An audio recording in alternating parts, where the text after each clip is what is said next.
Speak no evil. Of course I'm a bloody doctor. If you've been to the theater in the last 6 months, you've seen this trailer over and over and Yep. over and over and over again. They never stop playing. It's to the point where I saw this in the theater like a day or two ago, and I was waiting for them to play the trailer for this movie that I was about to just watch. Speak No Evil. It's a new movie starring James McAvoy. It is a remake of a movie that's 2 years old. I did not watch the original. It is on Amazon Prime to stream, but I was like, you know what? Let me go in fresh, so I'm not... This is a remake? Yes, that was one of the criticisms that people are like, wait, that other movie's only 2 years old. It also takes place in Europe, and most of it is in English. So people are like, why did they even bother remaking it? From what I heard, I did a stream with Adam and a bunch of guys, and someone told me that this one has like a completely different third act, maybe. Yeah, I watched this one a few weeks ago because I love that trailer. And then when I found out it was a remake, I was like, oh, let me just go watch the movie now. I think this movie, as it existed in the original form, people would have hated it here. Okay. Don't tell me what it is, because I do think won't. I'm going to go back and like watch that one and see how it compares. But yeah, there's a family that's kind of like down on their luck financially. They're living in London. They're vacationing in Italy, and they run into, I don't know, swingers. James McAvoy and his way younger girlfriend, and they tell them that they have to visit them at their place. So the family goes to this place to hang out with these people they don't know, and the people are creepy the entire time. And then bad stuff happens. Oh God, get out of here, Sauron. Not as bad as that. Yeah. I actually dug this one. I was digging it.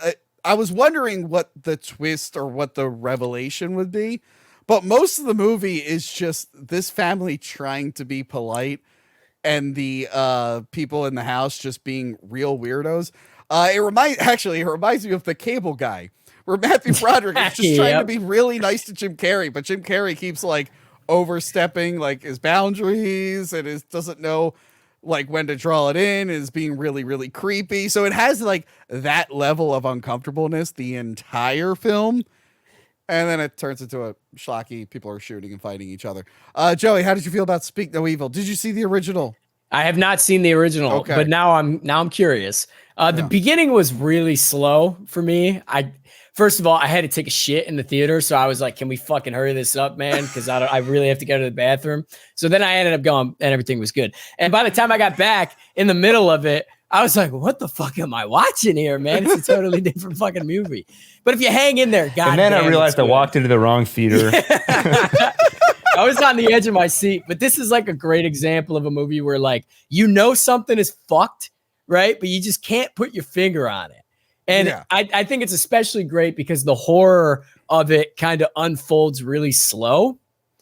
And on top of that, all the acting, in my opinion, was fantastic. I was thoroughly impressed. So if you can kind of get over that initial hump, I thought it was a really great movie. What did you think, Gil?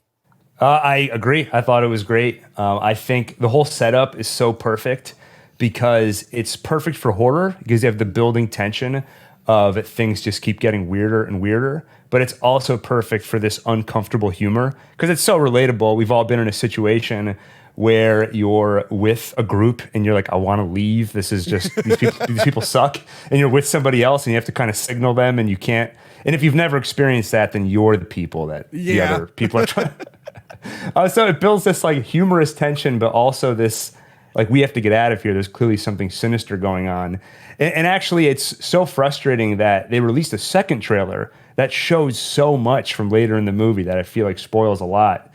Yeah, I would. The second trailer wasn't as good as the first one. The first one has the Cotton Eye Joe song in it, and I was getting real excited when I would go to the theater. I'm like, oh, I'm going to hear the Cotton Eye Joe song, and then it wouldn't play, and I get really You're like, I'm a bloody doctor. Like, Tony, of course, okay? he's a blood. That's all right. It was never really clear toward the end, without spoiling everything. Do you think at one point he was a bloody doctor? I'm still not sure. No. No. I think the movie has a challenge because the more it can push things, the more tense it's going to be. But also, if you go too far, it starts to stretch credulity, because at a certain point, like, of course you would leave. Like, the feeling that you don't want to be impolite is only so powerful. But I think this movie generally struck the balance.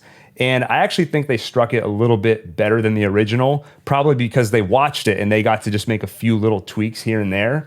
But I also think if you watch the original, it's trying to be satirical and really exaggerate things to point out that thing we all do, which is we try overly hard to be polite, sometimes at the cost of, failing ourselves and not doing what we really want to do or standing up for ourselves.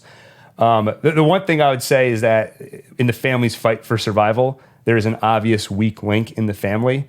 And I started to get pretty annoyed where I'm like, I just can't take this like look on his face anymore where he's just always like, huh. And maybe it's just because I'm still coming off Boys Month and I felt like he was failing us. But overall, I really liked it. That's true. Yeah, this guy could benefit from Boys Month. He could benefit from our Alpha Chad energy. No, put your arms down. My arms aren't good enough yet. Sorry, God damn it. Sorry, I forgot the rules. And I almost made a joke and I forgot we were live, Joey, but I'll tell you what. Yeah, don't do that. Don't do that. I almost made a really uncomfortable inside joke. Crystal, what did you think of Speak No Evil? Did you think this family were being really rude to James McAvoy and that he was the good guy? I absolutely love this movie. One, I didn't see any of the trailers. Not a single one. one. Been to a movie theater in 6 months? Probably not. All the movies that we were reviewing and stuff have been streaming. I honestly don't. The only movies is any movie I've gone to in the past 6 months was with you. Because you paid for my ticket. I think we've seen this trailer once or twice. But anyway, all right. Okay, Tony. I mean, I show up late to everything. So I show up 5 minutes after the movie's already started. You are very forgetful. You forgot that we were going live at 8. You forgot to hook up your computer. Oh my God. You've been doing 8:30. I haven't been around. I've done 8:30 in a bit. When? The last time I was on it was at 8:30. So what did you think of the movie? Anyway. I miss this. It's always fun being in the middle of it. Me and Gil are in a fucking fighting sandwich. Yeah, I feel like right now, Joey, you and I are this family, and then we have like James McAvoy above us. Like, Joey, we got to get out of here. All right. So what did you think of the film? I had no idea what this was even about. I saw Speak No Evil. I thought maybe it was about demons. I literally had no idea. I didn't know there was an original. Like I said, went through your list. I was like, okay, let me try and stay relevant on this damn show. So I'll hurry up and watch as much as I can real quick. Yeah. Loved it. The beginning, I had no idea what was happening. So I was sucked in. I was like, what is going on? I don't know what this movie's about. Like, I'm waiting to figure it out. I thought it was fantastic. I have never said, and I've never really watched a movie and said anything out loud until this one. I am sitting there. I've been seeing the movies. I feel like Tony because I'm seeing them by myself. And I'm sitting there and I literally say out loud, I'm like, go. Like I was like, what? I couldn't. It was like anticipation. I was squirming. I felt it. It was very raw. And it was nothing but twist as it was going on. More was evolving, especially towards the end. It just started steamrolling, especially towards the end where, am I allowed to spoil? No, it's good.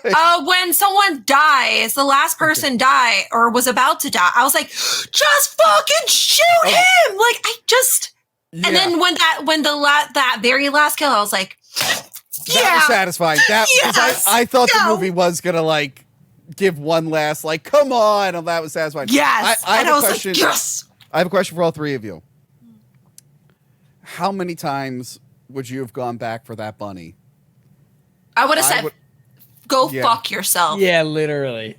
I would have ditched the bunny right away. So fast. And I would rather hear that girl scream and yell than go back for that bunny and deal with all that stuff. And then the last time they went for the bunny, I was like, no, don't get up there. Just leave. Yes. Just leave. Like, don't you think, like, why is it up? But did no one else see them put it up there? Because they were standing there the entire time. Two of them. Or It's the a little four, we're confusing standing when there. people are doing what. I do want to go down the line here. I want to ask Joey, what was the most uncomfortable moment that's not spoilerish that made you uncomfortable? It was by far in the beginning because I thought they were swingers. I'm like, where the fuck is this going, man? That was the most. I'm like, I was getting nervous for him. I'm like, oh fuck, did they get tested? Is there safety? Does a friend know where you're going? I was scared. I was sweating. I'm sweating thinking about it. Gil, what was the most uncomfortable moment for you? The first one that came to mind was at the bar where they were demonstrating their role playing. Yeah, that was the one that did it for me. What about you, Crystal? Yeah. Was it the bar?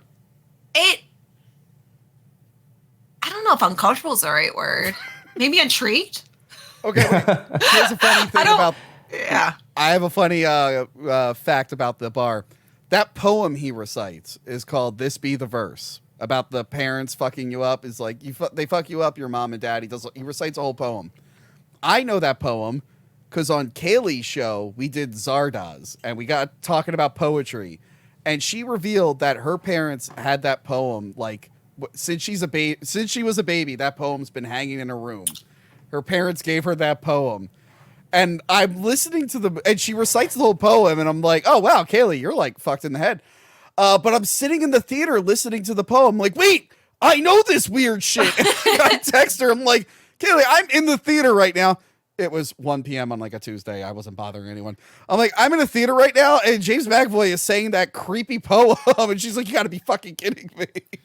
So her parents gave her a poem about never having kids. Yeah. Got it. Like, don't do it. Your parents are going to fuck you up. Here you go, kid. Here's the poem. Yep. And Kaylee turned out great. Anyway. I'm surprised my parents didn't give me that poem. I will Oh, wait, never mind, because they don't read poetry. Be surprised if they read. I will say,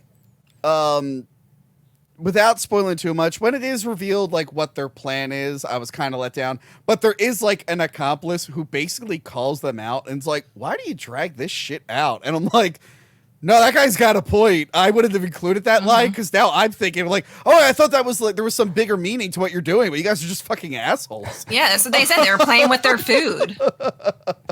Well, one thing, Crystal, when you said when you said it was making you talk out loud, I've never heard this at a theater before, but there was somebody in the movie who kept making this sound when he had a realization. You would just hear like, oh. Like every few minutes. It was me. That was me. I had to take a shit, so that was me. So next up.